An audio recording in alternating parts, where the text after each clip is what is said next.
Welcome back to clean news MP. चलिए देखते हैं मध्य प्रदेश की 25 फटाफट बड़ी खबरों को। इससे पहले आप न्यूज को कहां से देख रहे हैं हमें कमेंट में जरूर बताएं। साथ ही वीडियो को लाइक करना बिल्कुल ना भूलें। लाडली बहना योजना में आज से सभी जगह लगेंगे शिविर। मध्य प्रदेश के सीएम शिवराज सिंह चौहान ने अपने जन्मदिन के खास मौके पर सभी बहनों के लिए मुख्यमंत्री लाडली बहना योजना की शुरुआत की।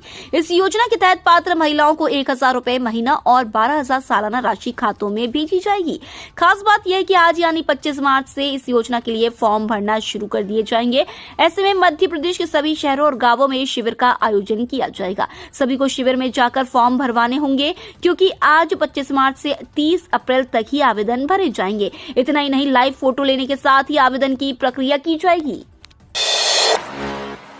नीमच में सीएम शिवराज ने 2 लाख से अधिक युवाओं को दी सौगात, कई योजनाओं का शिलान्यास। नीमच शहर में 8वां राज्य स्तरीय रोजगार दिवस मनाया गया है, जिसका शुभारंभ प्रदेश के मुख्यमंत्री शिवराज सिंह चौहान ने किया। नीमच के मंच से ही मुख्यमंत्री ने प्रदेश के 4 जिलों के हितग्राहियों से लाइव संवाद किया। इस दौरान सीएम ने शासकीय मेडिकल कॉलेज व गांधी सागर जल प्रदाय परियोजना 2 का शिलान्यास किया। नवीन कृषि उपज मंडी परिसर डुंगलावदा का लोकार्पण भी मुख्यमंत्री शिवराज सिंह चौहान ने किया। इस दौरान उन्होंने नीमच के मेडिकल कॉलेज को स्वर्गीय वीरेंद्र कुमार सकलेचा, मंदसौर के कॉलेज को स्वर्गीय सुंदरलाल पटवा व रतलाम के मेडिकल कॉलेज को लक्ष्मी नारायण पांडे का नाम दिया है।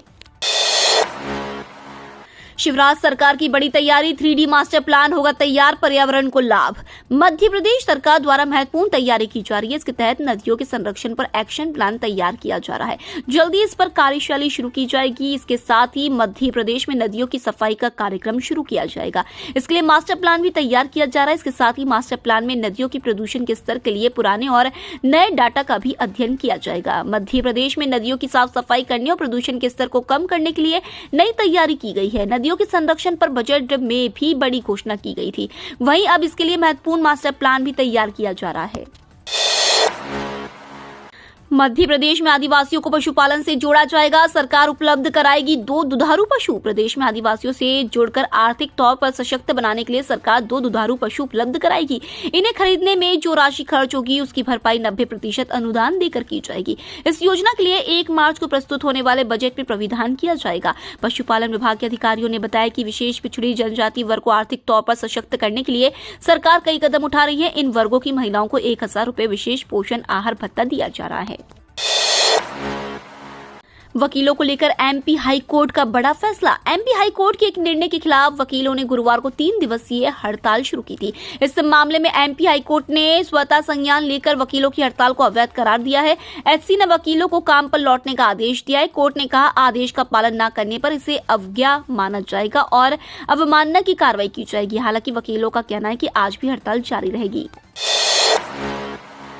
मध्य प्रदेश में स्कूल चला रहे निजी प्रकाशकों की पुस्तकें। प्रदेश के निजी स्कूलों में निजी प्रकाशकों की पुस्तकें चलाई जाती है। यह बात प्रत्येक अभिभावक को पता तो है, पर सरकार इससे अनजान है। स्कूल शिक्षा विभाग यह मानकर चल रहा है कि निजी स्कूलों में निजी प्रकाशकों की पुस्तकें नहीं चलाई जा रही है, जबकि वास्तविकता इससे हटकर है। जब अभिभावकों ने इसको लेकर प्रश्न उठाए तो भाजपा विधायक जजपाल सिंह जज्जी ने सरकार से जानकारी मांगी। उन्हें स्कूल शिक्षा विभाग ने बताया कि निजी स्कूलों में निजी प्रकाशकों की पुस्तकें नहीं चलाई जा रही है।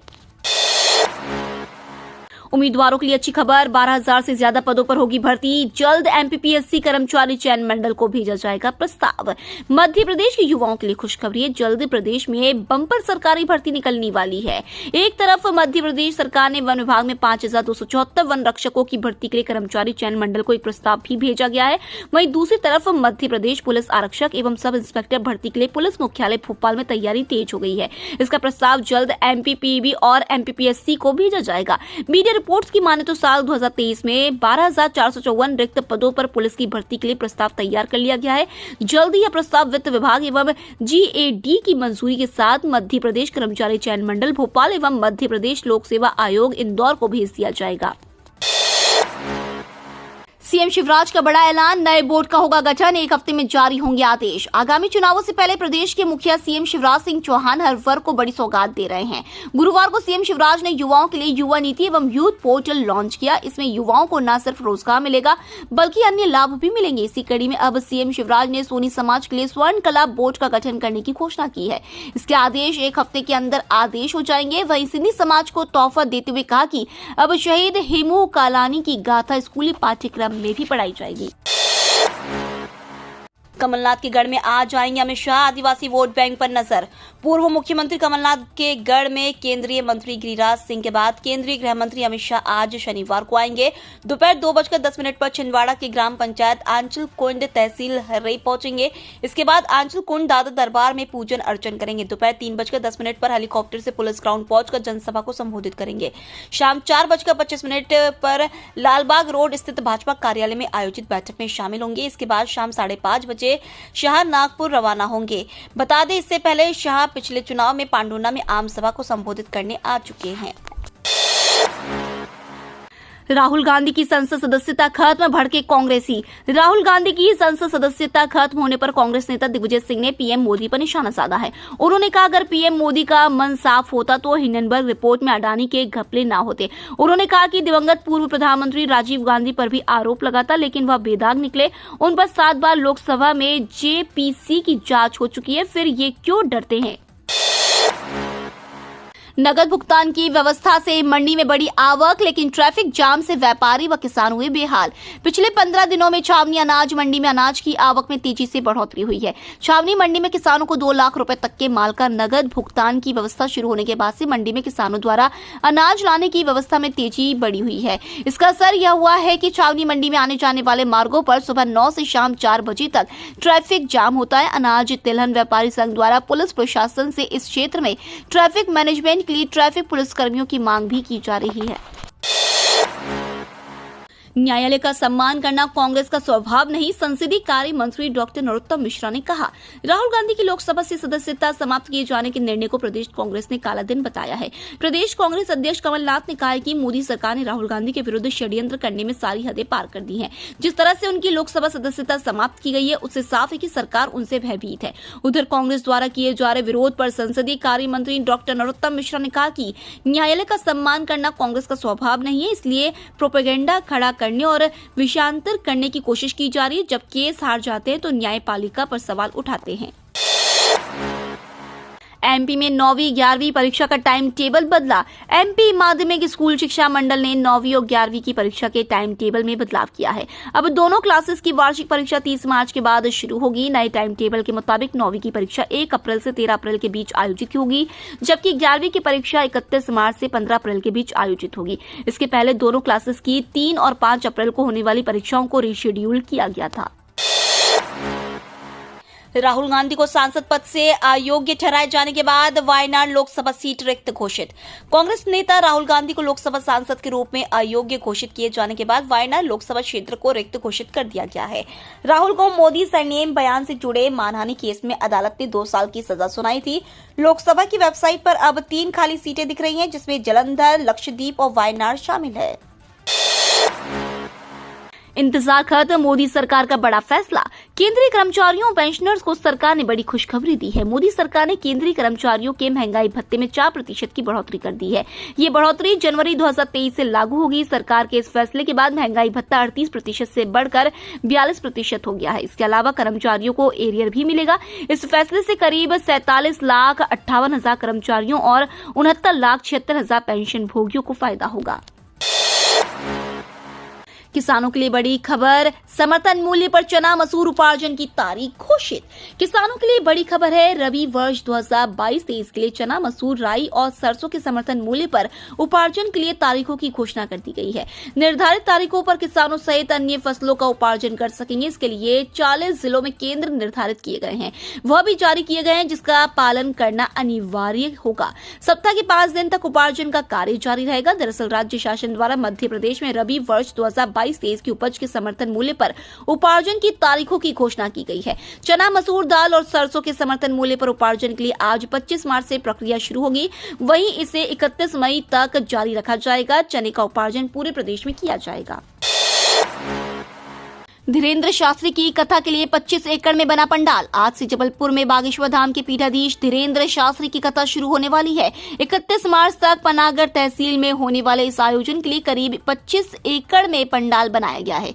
इसके अलावा 16 एकड़ में विशाल भंडारा और 30 एकड़ में पार्किंग बनाई गई है। लोगों को पार्किंग स्थल से कथा स्थल तक लाने के लिए ई रिक्शा चलाए जाएंगे। कथा में रोजाना 4-5 लाख लोगों के पहुंचने की उम्मीद है। पीएम उज्ज्वला योजना के तहत 200 रुपए एलपीजी सिलेंडर की सब्सिडी 1 साल के लिए बढ़ाई गई। केंद्र सरकार ने शुक्रवार को प्रधानमंत्री उज्ज्वला योजना के तहत 200 रुपए एलपीजी सिलेंडर यानी 12 सिलेंडर तक की सब्सिडी योजना को 1 साल के लिए बढ़ा दिया।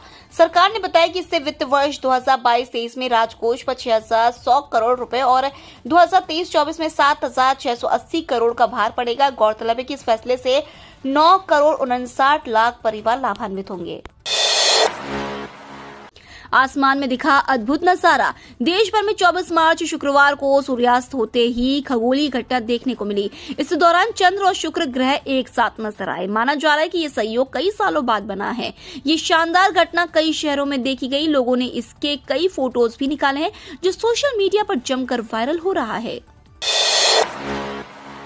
वित्त मंत्री का ऐलान, नेशनल पेंशन स्कीम की होगी समीक्षा। लोकसभा में वित्त मंत्री निर्मला सीतारमण ने नेशनल पेंशन स्कीम पर बड़ा बयान दिया है। उन्होंने कहा एनपीएस की समीक्षा की जाएगी। इसके लिए वित्त सचिव की अध्यक्षता में कमेटी बनाई जाएगी। कुछ राज्यों ने कर्मचारियों के लिए पुरानी पेंशन लागू कर दी है या फिर लागू करने का वादा किया है। इसके बाद से केंद्रीय और बचे हुए राज्यों के कर्मचारी भी पुरानी पेंशन या नई पेंशन में बदलाव की मांग कर रहे हैं। यूएन में भारत ने पाकिस्तान को जमकर लताड़ा। संयुक्त राष्ट्र मानवाधिकार परिषद में भारत ने पाकिस्तान को जमकर लताड़ा। भारत ने कहा दुनिया को पाकिस्तान से लोकतंत्र और मानवाधिकार पर कुछ भी सीखने की जरूरत नहीं है। पाकिस्तान आतंकवाद और हिंसा का सबसे बड़ा निर्यातक है और इसमें उसके योगदान की बराबरी कोई नहीं कर सकता। वहां आतंकवादी फलते फूलते हैं और सड़कों पर बेखौफ घूमते हैं। मध्य प्रदेश में जाने कब और कहां होगी बारिश। आज भोपाल, सीहोर, रायसेन और विदिशा में बिजली गिर सकती है। चंबल संभाग, ग्वालियर, दतिया में कहीं कहीं बूंदाबांदी बारिश तो शहडोल, जबलपुर संभाग के सभी जिलों में ओले गिरने की संभावना है। और 26 मार्च को भोपाल संभाग के जिलों नर्मदापुरम में ओलावृष्टि के आसार हैं। रीवा, सागर, चंबल संभाग के साथ ग्वालियर, दतिया में बारिश की संभावना है। बद्रीनाथ, केदारनाथ सहित चारों धामों में सिर्फ इन तीर्थ यात्रियों को दर्शन करने के लिए मिलेगा टोकन। चार धाम यात्रा 2023 को दर्शन करने के लिए जा रहे तीर्थ यात्रियों के लिए बेहद जरूरी खबर है। देश के विभिन्न राज्यों जैसे यूपी, एमपी, राजस्थान सहित अन्य प्रदेशों से दर्शन को आने वाले तीर्थ यात्रियों को टोकन नहीं दिया जाएगा अगर उन्होंने यात्रा के लिए पंजीकरण नहीं कराया। उत्तराखंड सरकार की ओर से सख्त गाइडलाइन की बातें करे तो रजिस्ट्रेशन के बिना किसी भी तीर्थ यात्रियों को दर्शन करने की अनुमति नहीं दी जाएगी। सरकार की ओर से तीर्थ यात्रियों से अपील की है कि चार धाम यात्रा पर जाने से पहले अनिवार्य तौर से रजिस्ट्रेशन करवा ले। तीर्थ यात्रियों की सुविधा के लिए सरकार की ओर से पंजीकरण के लिए 4 विकल्प दिए गए। अप्रैल माह से प्रारंभ होने वाली उत्तराखंड चार धाम यात्रा हेतु पंजीकरण आरंभ हो चुके हैं। इस बार पंजीकरण को प्रत्येक यात्री के लिए अनिवार्य किया गया है। म्यूचुअल फंड निवेशकों को झटका, अप्रैल से महंगाई की मार और ज्यादा टैक्स भी। म्यूचुअल फंड सही है यह विज्ञापन तो आपने कई बार देखा होगा, लेकिन सरकार का नया कदम उठने के बाद शायद म्यूचुअल फंड सही नहीं रह जाएगा। सरकार ने बजट 2023 में म्यूचुअल फंड से जुड़े कई नियमों में बदलाव की घोषणा की थी। 24 मार्च को संसद में नए बजट का फाइनेंस बिल भी पास हो गया है। ऐसा होने पर म्यूचुअल फंड के निवेशकों को भारी नुकसान होगा क्योंकि नए नियम के तहत डेट म्यूचुअल फंड से होने वाला मुनाफा अब शॉर्ट टर्म कैपिटल गेन माना जाएगा। इसके अलावा लॉन्ग टर्म कैपिटल गेन पर भी अब इंडेक्सेशन का लाभ खत्म हो जाएगा। मोदी सरकार का एक और तोहफा, 300 रुपए की बढ़ोतरी।